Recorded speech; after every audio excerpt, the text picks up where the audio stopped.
Day 5 of reading one word for every follower I have until I finish Court of Thorns and Roses by Sarah J. Maas. Today I have 204 followers, so it's going to be 204 words. Thanks everybody for following. Let's go.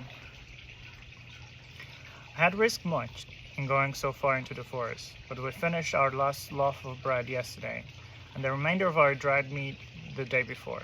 Still, I would have rather spent another night with a hungry belly than found myself satisfying the appetite of a wolf or a fairy.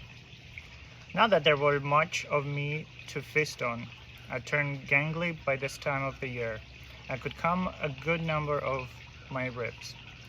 Moving as nimbly and quietly as I could between the trees, I pushed a hand against my hollow and aching stomach. I knew the expression that would be on my two elder sisters' faces when I returned to our cottage, empty-handed yet again. After a few minutes of careful searching, I crouched in a cluster of snow-heavy brambles through the thorns.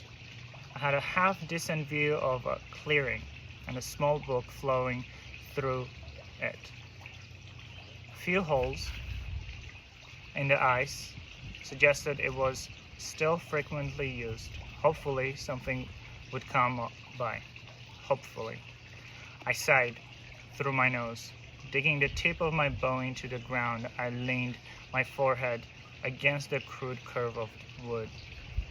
We would have lost another week without food, and too many families had already started begging for me to hope for handouts from the wealthier townfolk. I'd witnessed firsthand exactly how far their charity went. I eased into a more comfortable position and calmed my breathing, straining to listen to the forest over the wind.